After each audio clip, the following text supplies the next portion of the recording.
बहुत समय पहले इंसानों की दुनिया से बहुत दूर एक रहस्यमयी दुनिया थी एलिंड्रा। यह दुनिया साधारण नहीं थी। यहाँ हवा में जादू बहता था। पेड़ों की पत्तियों से हर पल नीली रोशनी निकलती रहती थी।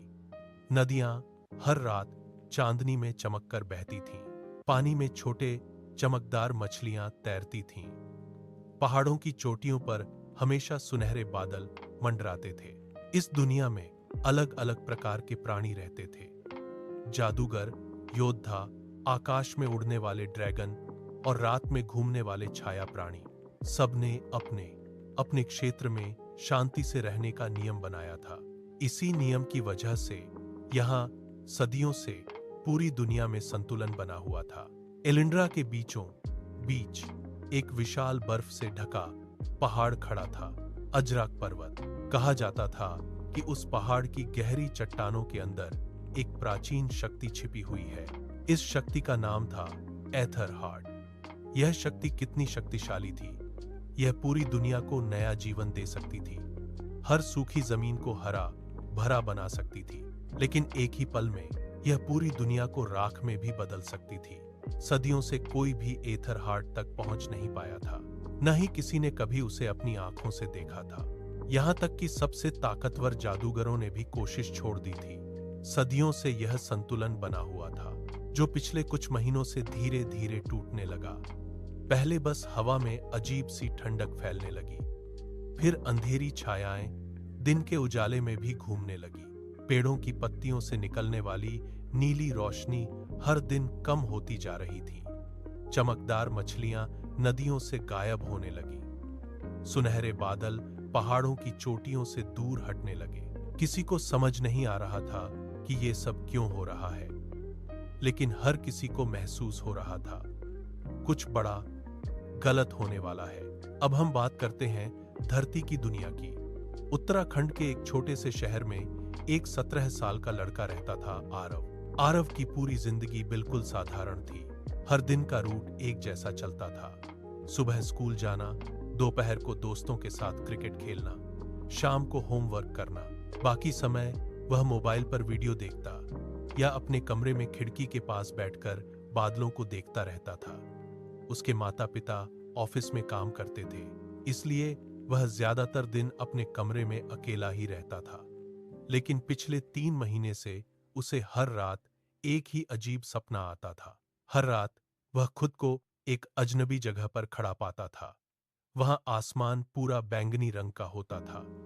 दूर एक ऊंची पहाड़ की चोटी से एक धीमी ठहरी हुई आवाज उसे बार बार पुकारती थी। आवाज कहती थी, आरव, तुम ही हो चुने हुए, आओ। वह हर बार सपने में उस आवाज की तरफ चलने की कोशिश करता है, लेकिन कभी पहुंच नहीं पाता। फिर वह अचानक ठंडे पसीने में भिगोकर डरकर उठ जाता था।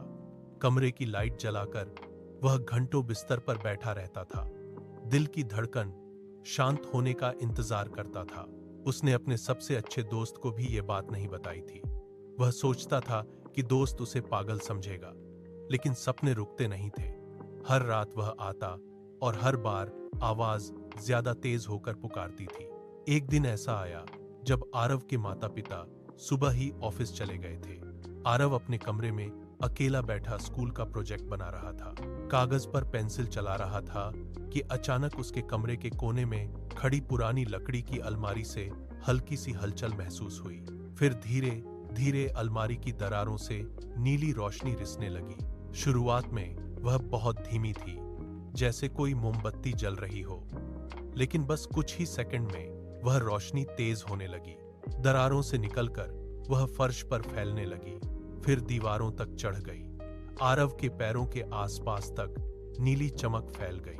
उसे अचानक अपने गले में ठंडक महसूस हुई। कमरे का तापमान बस कुछ ही पलों में इतना गिर गया कि उसके हाथ कांपने लगे। उसने पेंसिल कागज पर ही छोड़ दी और डरते हुए धीरे से कहा, "यह क्या है?" वह कुर्सी से उठकर पीछे हट गया, अपनी पीठ दूसरी दीवार से लगा ली। बिजली पहले से ही चालू थी। कमरे की छत की लाइट जल रही थी, लेकिन यह नीली चमक कहीं और से आ रही थी, सिर्फ अलमारी से।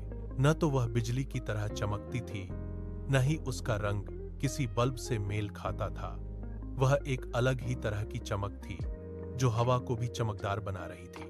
आरव ने कुछ पल तक सांस रोककर खड़े रहकर देखा। फिर वह धीरे धीरे कदम उठाकर अलमारी की तरफ बढ़ने लगा। हर कदम पर ठंडक बढ़ रही थी। नीली चमक उसके चेहरे तक आ रही थी। आरव ने आखिरकार अलमारी के पास पहुंचकर हाथ बढ़ाया। उसने धीरे से अलमारी के लकड़ी के दरवाजे को छुआ। जैसे ही उसकी हाथ की उंगलियां लकड़ी से टकराई, पूरी अलमारी से एक जोरदार नीली चमक फट पड़ी। रोशनी इतनी तेज थी कि आरव की आंखें अपने आप बंद हो गईं। उसे अपने सिर में एक तेज दर्द महसूस हुआ और पैरों के नीचे की फर्श अचानक गायब होती हुई लगी। एक क्षण के लिए उसे लगा कि वह हवा में गिर रहा है। फिर वह बेहोश हो गया। सब कुछ अंधकार में डूब गया। कुछ समय बाद जब आरव को होश आया तो उसने धीरे से आंखें खोली। सब कुछ बदल चुका था। उसके सामने अब कोई कमरा नहीं, कोई लकड़ी की अलमारी नहीं थी। वह खुद को घने जंगल के बीच में खड़ा पाया। चारों तरफ ऊंचे ऊंचे पेड़ खड़े थे जिनकी पत्तियों से हल्की नीली रोशनी निकल रही थी। यह रोशनी पूरे जंगल को धुंधली सी चमक दे रही थी। हवा में एक मीठी अजीब खुशबू फैली हुई थी जो आरव ने कभी नहीं सूंघी थी। उसके पैरों के नीचे नरम घास थी जो गीली थी और ठंडक दे रही थी। दूर से किसी नदी के पानी के बहने की निरंतर आवाज आ रही थी। हवा पत्तियों से टकराकर हल्की सी सरसराहट पैदा कर रही थी।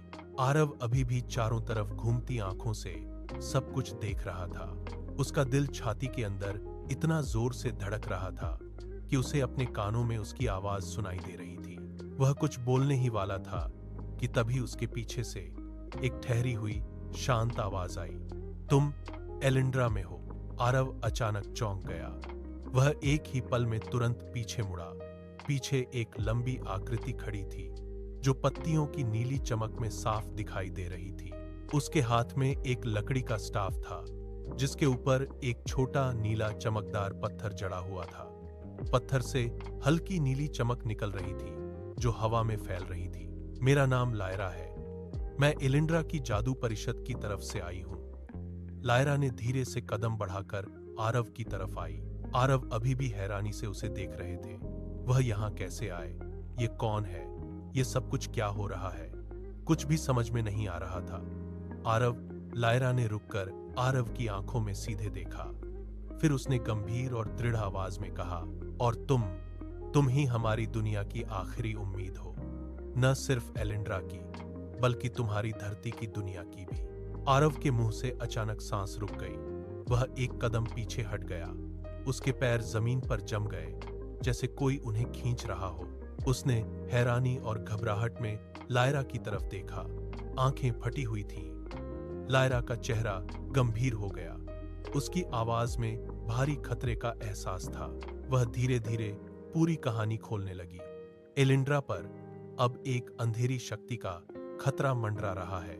यह शक्ति एक दुष्ट प्राचीन जादूगर वेरैक्स की है। 100 साल पहले जादू परिषद ने उसे गहरी कैद में डाला था, लेकिन पिछले कुछ महीनों में संतुलन टूट गया है और वह बाहर निकल आया है। आरव का दिल एक बार फिर जोर से धड़का। आरव, लायरा ने आगे बोली। उसकी आवाज और गहरी हो गई। वेरैक्स अजरैक पर्वत के गहरे में छिपे एथर हार्ट को अपने कब्जे में लेना चाहता है। वही प्राचीन शक्ति है जो पूरी दुनिया को नया रूप दे सकती है और एक पल में पूरी दुनिया को मिटा भी सकती है। लायरा ने रुककर एक कदम आगे बढ़ाया और फिर वह सबसे भयानक बात कही। अगर उसने एथर हार्ट हासिल कर लिया तो सिर्फ एलिंड्रा ही नहीं, तुम्हारी धरती की दुनिया भी पूरी तरह खत्म हो जाएगी। वेरैक्स दोनों दुनियाओं को अपना गुलाम बनाना चाहता है। आरव सुनकर पीछे की तरफ और हट गया। उसके चेहरे का सारा रंग उड़ गया। वह कांपते हुए बोला, लेकिन मैं तो कोई हीरो नहीं हूं। मैं तो बस एक साधारण स्कूल का लड़का हूं। आरव कांपते हुए अपने हाथों को नीचे करके खड़ा था। वह अभी तक इस पूरी बात को यकीन नहीं कर पा रहा था कि ये सब उसके साथ हो रहा है। लायरा ने धीरे से मुस्कुराई और आरव की तरफ एक कदम और बढ़ाई। उसकी आवाज फिर से शांत और भरोसेमंद हो गई। मैं जानती हूं कि तुम्हें ये सब अचानक लग रहा है, लेकिन ये संयोग नहीं है कि तुम यहां आए हो, क्योंकि तुम्हारे खून में एलिंड्रा की प्राचीन जादूगर राजवंश की शक्ति मौजूद है। तुम्हारे दादाजी ही आखिरी संरक्षक थे जिन्होंने 100 साल पहले वेरैक्स को कैद किया था। लायरा ने रुकी और फिर धीरे से आगे बढ़कर आरव का हाथ अपने हाथों में ले लिया। अचानक आरव के शरीर में बिजली जैसी एक ठंडी तेज ऊर्जा दौड़ गई। उसकी पूरी रीढ़ के नीचे से एक गर्म लहर दौड़कर सिर तक पहुंच गई और उसकी सांस अचानक रुक गई। थोड़ी देर बाद उसकी हथेली के बीच से धीरे धीरे हल्की नीली चमक निकलने लगी। ये चमक धीरे धीरे बढ़ती गई, पूरी हथेली को ढक लिया, फिर कलाई तक और फिर पूरी बांह तक फैल गई। आरव ने हैरानी से अपना हाथ नीचे देखा। उसकी आंखें फटी हुई थीं। वह अपनी ही हथेली से निकल रही चमक को देखकर कुछ बोल नहीं पा रहा था। चमक उसकी हर हलचल के साथ बदल रही थी, जैसे वह उसके शरीर का ही एक हिस्सा हो। आरव चौंककर अपना हाथ हिलाने की कोशिश की, लेकिन चमक वहीं रही, उसकी हर हरकत के साथ हिलती रही। ये क्या है? मेरा हाथ, वह हकलाकर बोला। उसकी आवाज में हैरानी छिपी हुई थी। वह अपनी हथेली से निकल रही नीली चमक को अभी तक यकीन नहीं कर पा रहा था। लायरा ने शांत आवाज में जवाब दिया। उसकी आंखों में गंभीरता थी। ये तुम्हारी असली शक्ति है आरव। ये अभी जागी है। अभी बहुत कुछ सीखना बाकी है। हालांकि लेकिन हमारे पास एक पल भी बर्बाद करने का समय नहीं है। हवा में अचानक एक ठंडी लहर दौड़ गई। पेड़ों की पत्तियां हिलने लगीं। दूर से एक हल्की गूंज सुनाई दी। लायरा का चेहरा फिर से गंभीर हो गया। उसने आसमान की तरफ एक नजर डाली। अभी जागी हुई इस शक्ति को नियंत्रित करना आरव के लिए किसी चुनौती से कम नहीं होगा। हर कदम पर नई मुश्किलें इंतजार कर रही हैं। रास्ते में वेरैक्स की भेजी हुई अंधेरी छायाएं पहले से ही उन्हें घेरने के लिए तैयार बैठी हैं। वे हर मोड़ पर छुपकर इंतजार कर रही हैं। जैसे ही मौका मिलेगा वे हमला कर देंगी। आरव को न तो रास्ता पता है, न ही अपनी शक्ति के बारे में कुछ ज्ञान है। वह बस एक साधारण स्कूल का लड़का है जिसने आज से पहले कभी किसी से लड़ाई नहीं की है। क्या आरव वाकई में वेरैक्स का सामना कर सकता है?